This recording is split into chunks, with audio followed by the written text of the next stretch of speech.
29 नक्सलियों को मार दिया गया, ऐसी एक खबर छपी। लेकिन क्या वो सच में नक्सली थे? यह सवाल कौन पूछेगा? नक्सली के नाम पर लगातार आदिवासी मारे जा रहे हैं। क्यों मारे जा रहे? क्योंकि जमीन चाहिए आदिवासी की। हसदेव का पूरा जंगल तबाह कर दिया गया।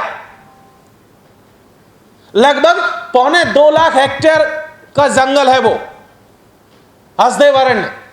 उसको दे दिया गया कि आप यहां से जो है आप बिजली का उत्पादन करेगी। राजस्थान सरकार को पहले वो ऑर्डर मिले। राजस्थान सरकार की एक डिपार्टमेंट है, कुछ विद्युत उत्पादन विभाग समथिंग करके कुछ, उसके नाम पे शुरुआत वहां से हुई। बाद में वही टेंडर बाईपास करके SEZ में निकाल के अडानी के पास चला गया और अडानी ने जाकर के वहां माइनिंग शुरू कर दी।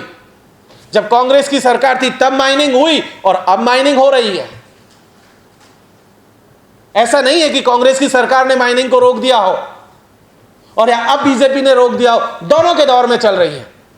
1,76,000 हेक्टेयर भूमि पर माइनिंग के लगातार प्रोजेक्ट चल रहे हैं और कह रहे हैं कि हम केवल 8,000 पेड़ काट रहे हैं। और ये वो इलाका है जिसे लंग्स ऑफ छत्तीसगढ़ कहा जाता है। लंग्स ऑफ छत्तीसगढ़ में अडानी और सरकार की रिपोर्ट है कि 8,000 पेड़ काटे जा रहे हैं मात्र, और एक पेड़ की कीमत लगाई गई 150 रुपया। दिल्ली में अगर हम लोग प्लांट भी लेके आते हैं 150 रुपए में प्लांट नहीं आता है जो घर में रखते हैं हम लोग। नकली भी नहीं आ रहे हैं आजकल तो,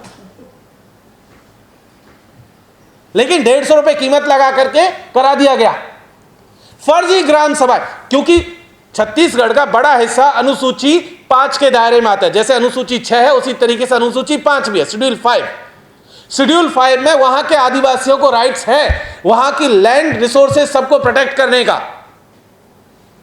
कॉन्स्टिट्यूशन राइट्स देता है कि वहां पर जो हमारे ट्रेडिशनल जो सिविल एरियाज में जो गवर्नमेंट चलती है, जिस तरीके से फंक्शन करती है, वहां पर उस तरीके से फंक्शन नहीं करती है। सबसे बड़ी सभा अगर वहां पर कोई है तो वो है ग्राम सभा। प्राइम मिनिस्टर की भी वहां पर वो कोई हैसियत नहीं है ग्राम सभा के इलाके में। अगर उनको भी जाना है तो परमिशन लेनी पड़ेगी। लेकिन क्या उसका पालन हुआ? नहीं हुआ।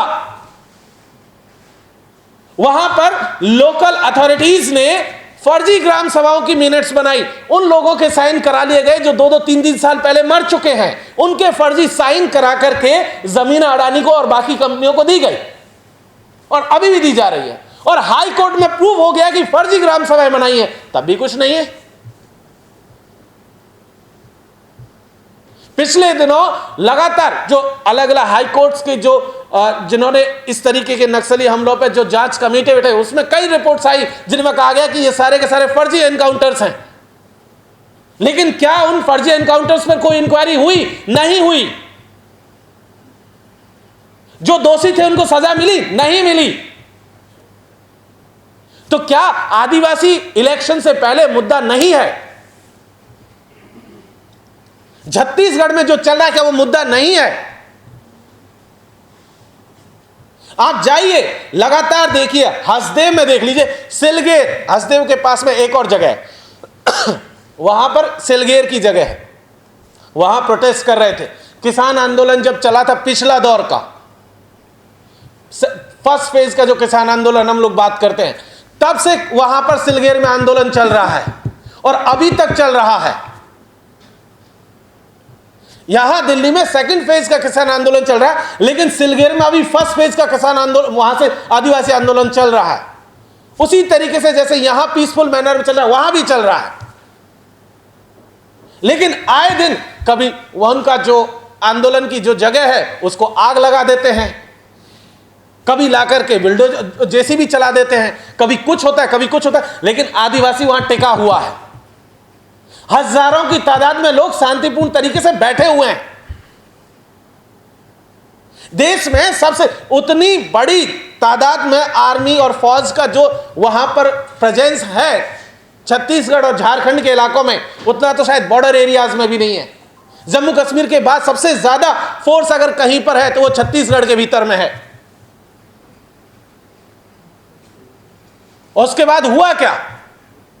उसके बाद हुआ ये कि 2022 के दिसंबर में एक बिल पास किया गया इस देश की पार्लियामेंट से, जिसका नाम था wild life conservation amendment bill.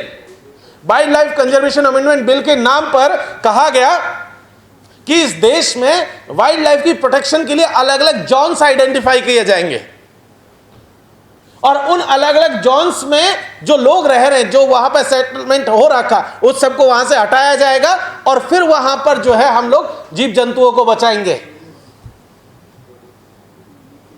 ठीक, चीता बचाने के नाम पर, टाइगर बचाने के नाम पर 18 जोन्स को आइडेंटिफाई किया गया उस बिल के बाद में। 18 जोन, उनमें से 2 राजस्थान में है।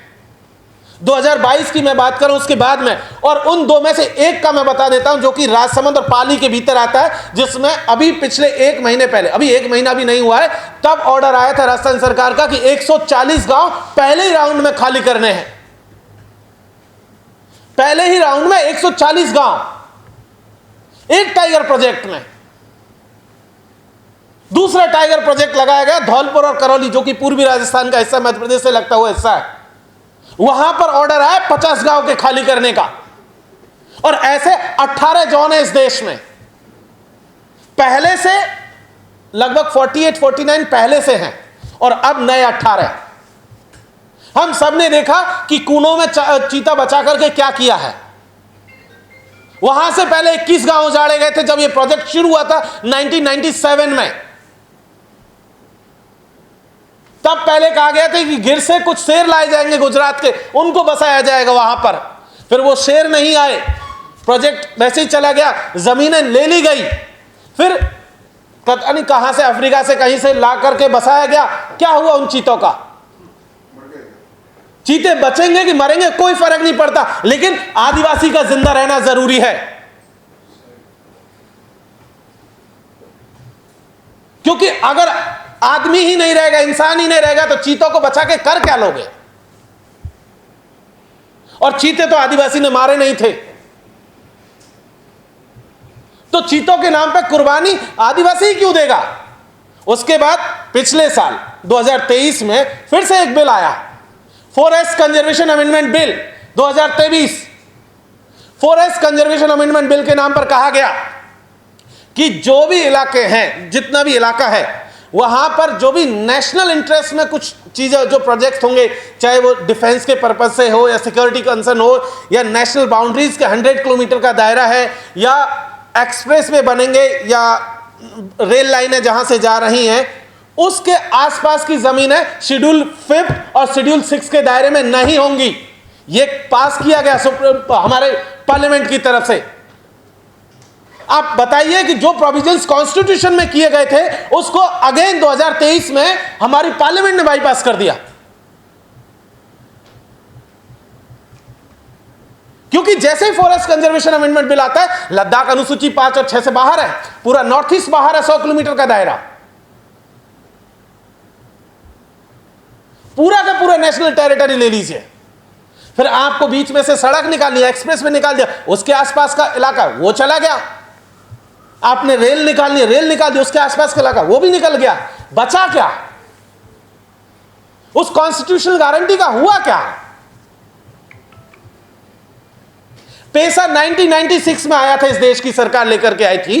पेशा के तहत ग्राम पंचायतों को राइट्स दिए गए और बहुत सारी चीजें लोकल लेवल पे कही गई कि जो जंगल से जो प्रोडक्शन होगा उसका कुछ हिस्सा, खास करके जो पत्ता और ये जो तेंदू पत्ता और बगैर महुआर, इन सब के कुछ कुछ राइट्स दिए गए थे।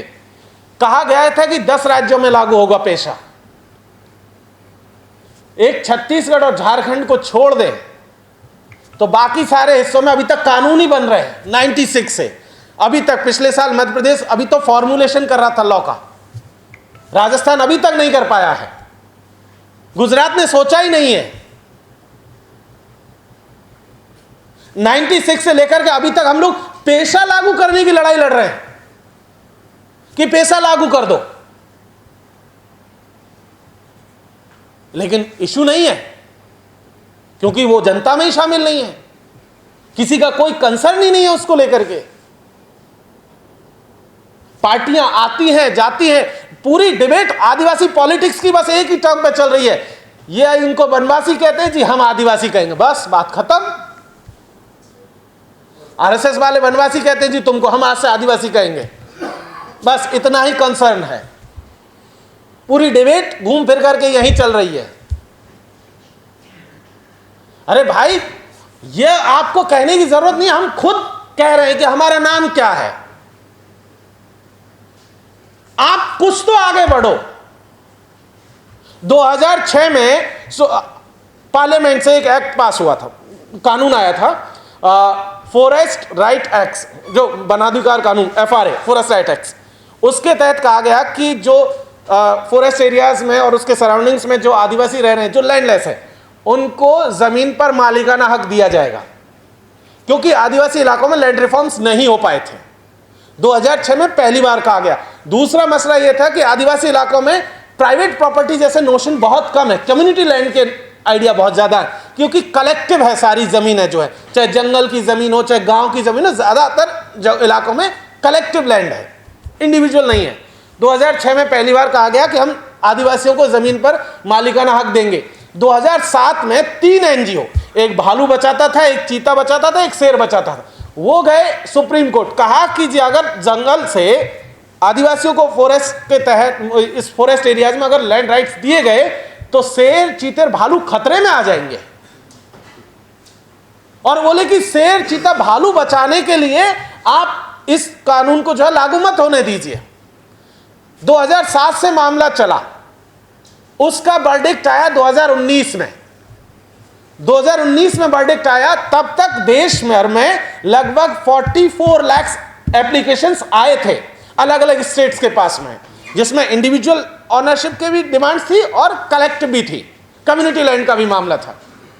और तब पिछले साल तक हमने देखा कि मात्र 23 लाख एप्लीकेशंस को एक्सेप्ट किया गया, और देश में आबादी लगभग 13 करोड़ आदिवासियों की, और 23 लाख एप्लीकेशंस को एक्सेप्ट किया गया, बाकी रेस्ट ऑफ अदर्स को रिफ्यूज कर दिया गया। अब आप बताइए, 23 लाख के अलावा जितने आदिवासी लोग रह रहे हैं, क्योंकि बाकी सबने तो अप्लाई नहीं किया था, उन सबको कहां जाएंगे? सुप्रीम कोर्ट का ऑर्डर है, वो अभी उन्होंने होल्ड पे डाला हुआ है अपने खुद के ऑर्डर को। ऑर्डर है कि जिनके पास पट्टे नहीं है उन्हें वो जमीनें खाली करनी होंगी। बताइए कहां जाएंगे? इतनी बड़ी आबादी, 13 करोड़ से ज्यादा लोग हैं आज की तारीख में आदिवासियों के, अगर 9% का हिसाब भी लगाएं तो। पार्टीशन में भी इतना माइग्रेशन नहीं हुआ जितना अब होगा, जिस दिन ये सुप्रीम कोर्ट का ऑर्डर लागू होगा उस दिन से। 2019 में ऑर्डर को देते हुए सुप्रीम कोर्ट ने हर एक स्टेट गवर्नमेंट को कहा था कि एज सुन एज पॉसिबल जितने एप्लीकेशंस रिजेक्ट किए उनको फिर से रिव्यू कीजिए और नए एप्लीकेशन इनवाइट कीजिए। आज तक पिछले 5 साल में एक एप्लीकेशन रिव्यू नहीं हुआ, लेकिन नहीं है एजेंडे में, किसी सरकार के एजेंडे में नहीं है, क्योंकि वो कोई इश्यू ही नहीं बन रहा है। सबको जंगल चाहिए, सबको फोटो खिंचाना, सबको नदी चाहिए, पानी चाहिए, पहाड़ चाहिए, सब कुछ चाहिए, लेकिन उसको बचाने वाला किसी को नहीं चाहिए। इस देश में जितने फॉरेस्ट हैं उसका 80% हिस्सा आदिवासी इलाकों में है और वही बचाए हुए हैं। बाकी हम और आप तो दिल्ली में रहकर के गमले में जो है ना एक पौधा लगा करके अपने आप को बड़ा एनवायरमेंटलिस्ट समझ रहे हैं। सिचुएशन यही है। पूरा का पूरा जो मॉरल ऑफ द स्टोरी वो जो चल रहा है कि भाई एक्चुअली में इलेक्शन से पहले जो एक्चुअल इश्यूज है वो गायब है सीन से।